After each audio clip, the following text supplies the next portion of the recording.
Gate keeping model of communication. Gate keeping model का प्रतिपादन वर्ष 1943 में कर्ट लुईन, जो कि एक जर्मनी का German born American social psychologist, he was more A psychologist, and ये मास कम्युनिकेशन पर इनका कोई इस तरह का ये नहीं था। और सबसे पहले इन्होंने फूड की जो गेट कीपिंग है उसका अध्ययन किया आरंभिक अवस्था में, क्योंकि घर में खाना बनाने के लिए महिलाएं आज भी, ठीक है, बहुत परिवर्तन आया, लेकिन वो सबसे पूछती हैं कि क्या खाना खाओगे, है ना, और उसके बाद वो अपने हिसाब से करती हैं। ऐसा नहीं कि आप 5 सब्जी 5 आदमी बोल दे तो 5 बना के टेबल पर रख देंगी। टेबल पर क्या फाइनली आएगा, so she has the last power. Even husband and grand father has no role. Ultimately the cook, the person who is serving the food और preparing the food, rather I should say preparing the food, decides कि 5 सब्जी में क्या बनेगा। 5 तो कोई नहीं बना सकता। तो वहाँ पर गेट कीपिंग का उनके दिमाग में कंसेप्ट फूड टेबल से ही आया। और फूड में जो गेट कीपिंग होता है कि जो उनको लगता है, एक महिला को भी यही लगता है ना, जो सबसे यूजफुल है, जो सबके लिए अच्छा है, ऐसे चीज़ को बनाया जाए जो हमारे परिवार के सभी सदस्य को सूट करे, ताकि बर्बादी कम हो, तो यूजफुल चीज़ को लेने से। तो उसी तरह से इन्होंने फिर बाद में कम्युनिकेशन पर ह्यूमन साइकोलॉजी से रिलेट करके काम किया। वहाँ भी फूड में भी ह्यूमन साइकोलॉजी ही है कि अगर ए ने बी को सी के माध्यम से कोई कम्युनिकेशन किया तो सी अपने हिसाब से उसकी गेट कीपिंग करता है। ठीक है, एक व्यक्ति अगर दूसरे व्यक्ति को कहे कि आप तीसरे व्यक्ति को ये संदेश दे दो, यानी कि ए ने बी के पास कोई संदेश सी के माध्यम से भेजा, तो सी यहाँ पर एक चैनल हो गया और सी उसकी गेट कीपिंग करता है, उसकी फिल्टरिंग करता है। Gate keeping means filtering the information और filtering the disseminating the information. So he will filter, he will check, he will control, he will select the useful content and pass it on। ठीक है, तो ऐसे होता है। उसी तरह mass communication में अगर आप देखो तो वहाँ भी गेट कीपिंग होता है। गेट कीपिंग क्या हुआ? गेट कीपिंग का मतलब हुआ इसके 3 पार्ट हैं। पहला सिलेक्शन, दूसरा रिजेक्शन, और एक होता है स्पाइकिंग।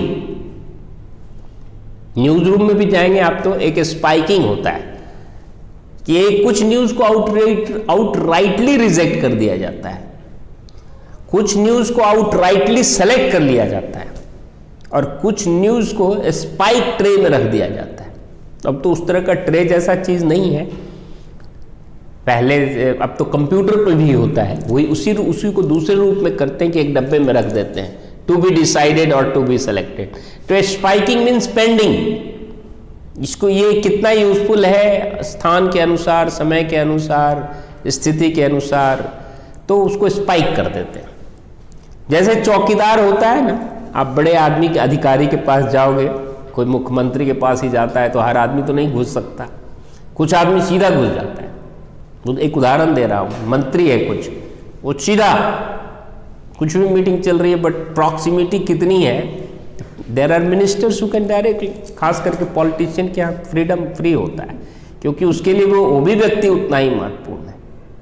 तो स्ट्रेट एंट्री, चीफ एडिटर के पास न्यूज रूम में भी, उसमें अखबार में भी देखोगे एसोसिएट एडिटर की डायरेक्ट एंट्री हो जाती है। तो उसी तरह से, but normal people are gate kept. उसको बोला जाएगा वेट करो आप, इतने बजे आना, इतने बजे। तो एक चौकीदार की तरह वो काम करता है। बड़े बड़े मैंसन हाउस में, इंडस्ट्रियल हाउस में, जो बड़े बड़े इंडस्ट्रियलिस्ट होते हैं उनके रेजिडेंस में भी हर आदमी की एंट्री नहीं हो सकती। हम और आपके घर में कोई भी आके सीधा घंटी बजा के एंट्री ले सकता है, लेकिन वहाँ पर एक गेट कीपर होता है जो उसको चेक करता है। जैसे ये सोर्स है,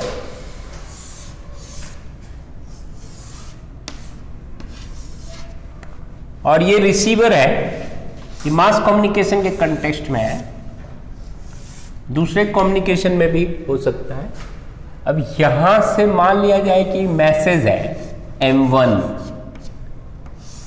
M2, M3, M4, M5,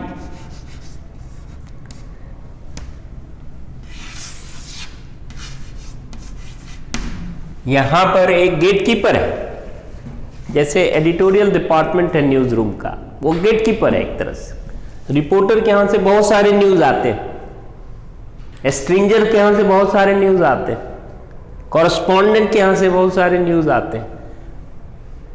here the gatekeeper will pass on to the receiver only M3 and M4. So informations or news, whatever you call, available informations, news,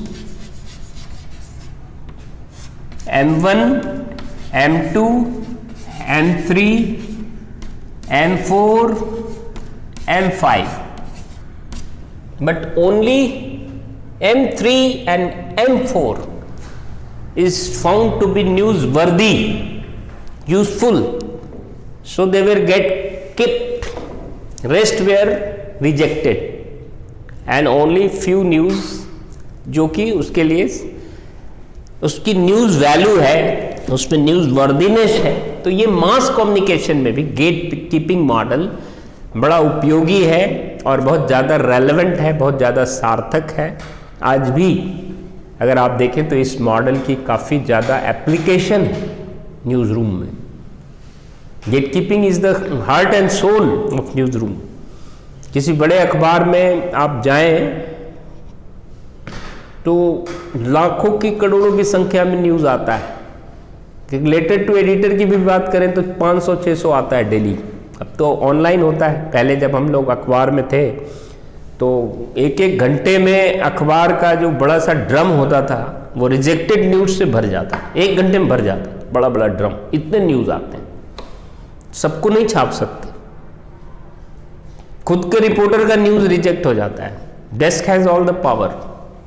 आपने पढ़ा होगा ना, news editor and chief of the bureau are equivalent, but news editor has a final say over in selection of a news. Finally even chief of the bureau का news normally नहीं रुकता, लेकिन वो रोक सकता है, वो अपने एडिटर से कंसल्ट। तो इस तरह से गेट कीपिंग मॉडल का बेसिक कंसेप्ट तो इतना ही है।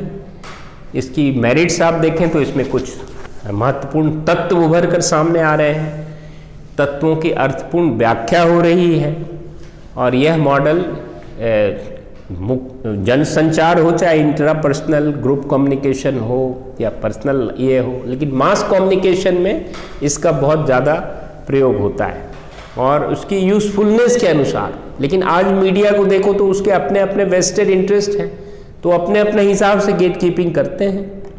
ठीक है, तो ये इसके हैं कुछ सेंसरशिप और गेट कीपिंग में भी फर्क की कहीं ना कहीं चर्चा है। और इस मॉडल को कुछ लोगों ने, जैसे शू मेकर ने 1991 में इस पर काम किया और अपने टिप्पणी किए कि there are many questions still unanswered about this Kurt Lewin model. विल्वर सैम ने भी इस पर काम किया, फिर डेनिस मैकविल ने 2000 में इस पर कुछ काम किया। न्यूकॉम ने इस मॉडल को ही describe Lewin as principal social psychological hero.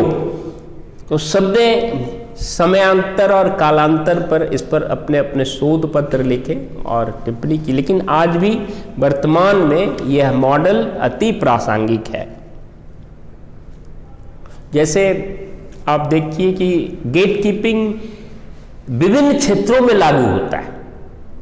अगर आप एक दर्जी के पास भी जाएंगे, उसको कपड़ा देते हैं तो वो कपड़े को क्या करता है, काट छाट के कतरन फेंक देता है और उसको उससे सूट बना देता है, शर्ट बना देता है, पैंट बना देता है। वो भी एक गेट कीपर, एक प्रकार से। गेट कीपर का मतलब यहाँ पर केवल द्वारपाल से नहीं, हालांकि गेट कीपिंग की हिंदी द्वारपालन है, लेकिन वो भी गेट कीपिंग करता है। कारपेंटर को दे दो, पूरी लकड़ी है, कच्चे माल को भी वो टेबल कुर्सी और मेज बना देता है, कच्चे लकड़ी को भी। न्यूज रूम में एडिटर क्या करता है? कच्चे संपादकीय सामग्री जो रिपोर्टर और स्ट्रिंजर के द्वारा प्रस्तुत किए जाते हैं उसमें उसका चयन करता है, उसमें हेडलाइन देता है, ब्लर्ब देता है, डेक देता है, पिक्चर लगाता है और फिर उसको यूजफुल बनाता है। Worth reading, worth viewing and worth listening. उसी तरह बार्बर है, आपके हेयर को ऐसा एडिट कर देता है, एडिट ही करता है ना एक तरह से, हालांकि एडिटिंग की परिभाषा अलग है, लेकिन वो भी गेट कीपिंग करता है। तो right from food serving on the table to carpenter to barber to all such persons, tailor, barber, carpenter, there is a gatekeeping process, and that is very much applicable to our newsroom. Newsroom can't run without gatekeeping.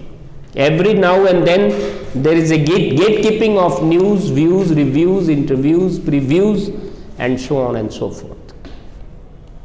So this was, ये थोड़ा सा संक्षेप में मैंने आपको बताया। और gate keeping और सेंसरशिप, ये दोनों में भी कहीं पर फर्क की चर्चा की गई है। किसी इनका मैंने नाम लिया अभी विद्वानों का। Censorship is checking the obscene and vulgar items.